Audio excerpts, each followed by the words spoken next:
வணக்கம் நண்பர்களே, மாயா சீனு சீரியல் செம்ம பரபரப்பா போயிட்டு இருக்குன்னே சொல்லலாங்க. பரபரப்பான கட்டத்துல பார்த்தோன்னா, நம்ம கதிர் கஷ்டப்பட்டு ரைஸ் மில்ல வந்து அரிசி மூட்டையை வந்து ஏத்திட்டு இருக்காங்க. லோடு மேன் எல்லாம் ஸ்ட்ரைக். அப்படின்னா இந்த அரிசி மூட்டையை யார் ஏத்துவா? நம்ம தான் ஏத்தணும் இது அப்படின்னு வந்து அந்த இடத்துல சின்சியரா அவ்வளோ அரிசி மூட்டையை 100 மூட்டையை ஒரே ஆளா தன்னந்தனியா இருந்து கஷ்டப்பட்டு ஏத்திருப்பாங்க.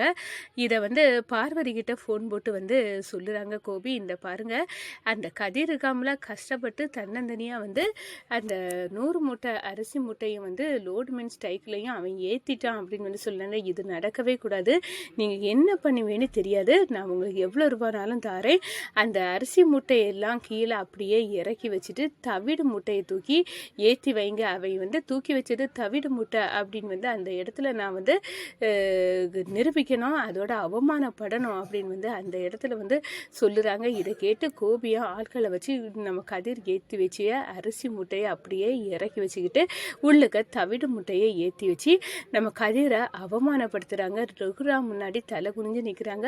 ஓ, நீ இந்த தவிடு மூட்டையை ஏற்றி வச்சுட்டு இவ்வளோ கஷ்டப்பட்டு நின்ன மாதிரி நிற்கிறியா?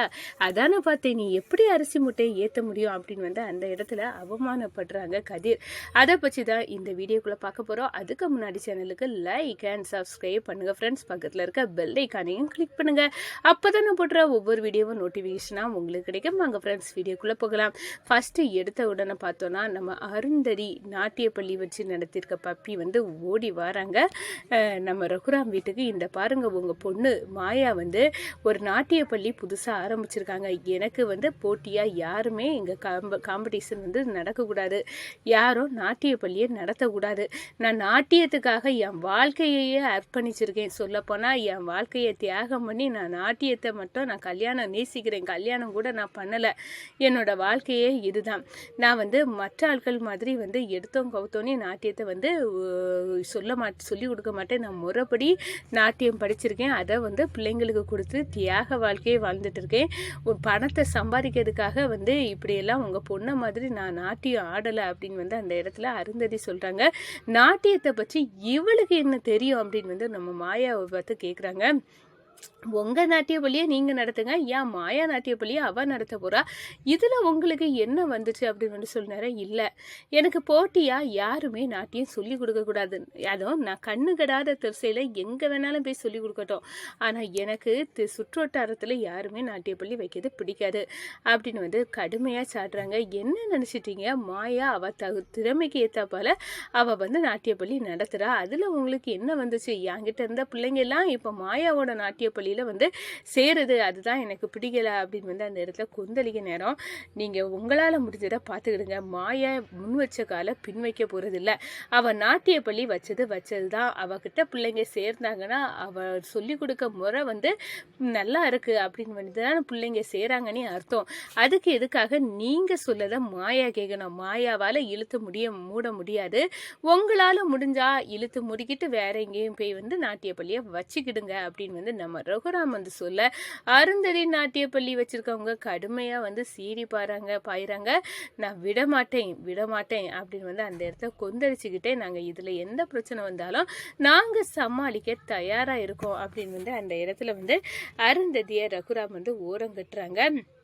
இதை பார்த்துக்கிட்ட பத்மா பார்வதி, என்ன நம்ம அண்ணனுக்கு இவ்வளோ பாசம் மாயா மேலே, அவன் நாட்டியப்பள்ளி நடக்கட்டும் அப்படின்னு சொல்லாரு, அதை எதிர்க்கிறதுக்கு அருந்ததி இருக்கா? இனி அருந்ததி கூட நம்ம கூட்டணி சேர்ந்து இந்த மாயாவுக்கு ஸ்கூலை இழுத்து மூட வைக்கணும் அப்படின்னு வந்து கங்கணம் கட்டுறாங்க பத்மாவும் பார்வதியும்.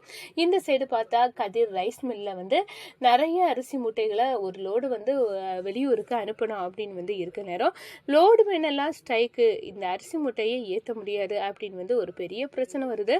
அந்த பிரச்சனையில் நம்ம கதிர் தன்னந்தனியாக 100 மூட்டை அரிசி மூட்டை தானே என்னால் ஏற்ற முடியும் அப்படின்னு வந்து தன்னந்தனியாக அவளத்தையும் சுமந்து வந்து ஒவ்வொன்றா ஏற்றி அடிக்கிறாங்க. ஒரு கட்டத்தில் பார்த்தோன்னா, நம்ம பார்வதி பண்ண அந்த கோபி அந்த ஆள் வந்து ஃபோன் போடுறாங்க நம்ம பார்வதிக்கு.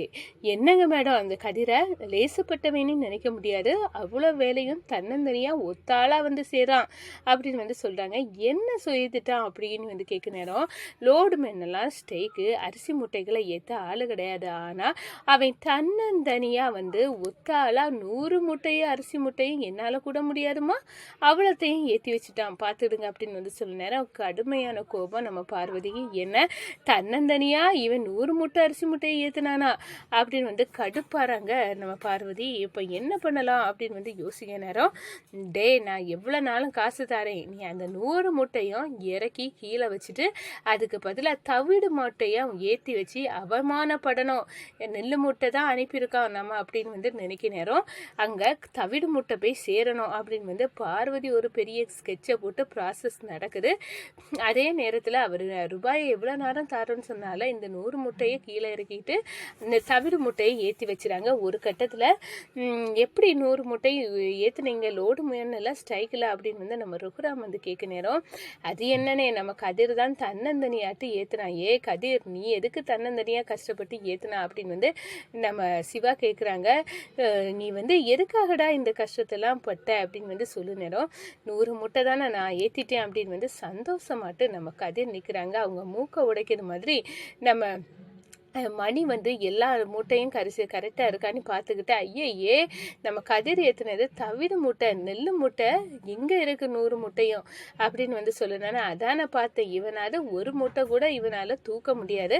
அப்படி இருக்க நேரம் 100 மூட்டை நெல் மூட்டையும் இவன் எப்படி தூக்கியிருப்பான், இப்போ தெரிஞ்சு இவன் லட்சணம் அப்படின்னு வந்து அந்த இடத்துல வந்து நம்ம ரகுராம் வந்து சிரிக்கிறாங்க. மொத்தத்தில் குபர்னி எல்லாருமே சிரிக்கிறாங்க. இதை பார்த்து நம்ம கதிருக்கு, அடடா நம்ம உண்மையாட்டே நெல் மூட்டை தான் ஏற்றி வச்சு, யாரோ இதில் ஏமாற்றி நம்மளை சீட் பண்ணியிருக்கு, யாரா இருக்கும் அப்படின்னு வந்து அந்த இடத்துல வந்து பயங்கரமாக வந்து யோசிக்கிறாங்க. நம்மளை வேணுனே மாமா கிட்ட அவமானப்படுத்துறதுக்கான இந்த வேலை நடந்திருக்கு. நம்மளுக்கு எதிராக வந்து யாரோ இருக்காங்க, நம்மளுக்கு ஆப்போசிட்டாக பணியில் சேர்ந்துருக்க அந்த கோபி கூட இதை பண்ணியிருக்கலாம் அப்படின்னு வந்து அந்த இடத்துல சாக்காவி நிற்கிறாங்க. இனிமேல் வந்து இந்த ரைஸ் மில் வேலையில் நம்ம கவனமாக தான் இருக்கணும். ஏன்னா நம்ம கவனத்தை தப்பி நம்ம செய்கிற நல்ல விஷயத்தையும் நம்ம தீமை தான் செய்திருக்கோம் அப்படின்னு வந்து ஆக்கி தந்திருக்கானுங்கன்னா இவங்க சாதாரண ஆட்கள் இல்லை அப்படின்னு வந்து அந்த இடத்துல வந்து பயங்கரமாக நம்ம கதிர் வந்து கோவப்படுறாங்க.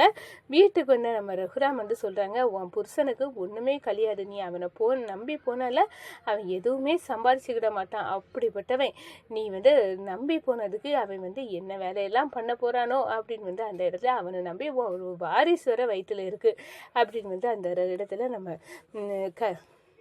தனா கிட்ட வந்து நம்ம ரகுராம் வந்து சொல்கிறாங்க, ஏங்க நீங்கள் அங்கே ரைஸ் மில்லில் ஒழுங்காக வேலை பார்க்கலையா, அப்பா வந்து ஏன் இப்படி சொல்லுறாங்க அப்படின்னு வந்து அந்த இடத்துல தனா வந்து கேட்க நேரம், எனக்கு நான் கரெக்டாக தான் பண்ணியிருந்தேன், நெல் மூட்டை தான் ஏற்றி வச்சேன், ஆனால் அது தவிடு முட்டையாக எப்படி மாறிச்சு அப்படின்னு வந்து எனக்கு சந்தேகமாக இருக்குது தனா அப்படின்னு வந்து சொல்ல நேரம், நீங்கள் நெல் மூட்டையாச்சு ஏற்றி வச்சது எப்படி தவிடு முட்டையாக ஆகும் அப்படின்னு வந்து சொல்ல நேரம், அதுதான் எனக்கு தனா தெரியலை, அங்கே ரைஸ் மில்லுலையும் என்ன ஒழுங்காக வேலை பார்க்க விடாம பண்ணதுக்கு ஆள் இருக்கு அப்படின்னு வந்து அந்த இடத்துல சொல்லுறாங்கங்க நம்ம கதிர்.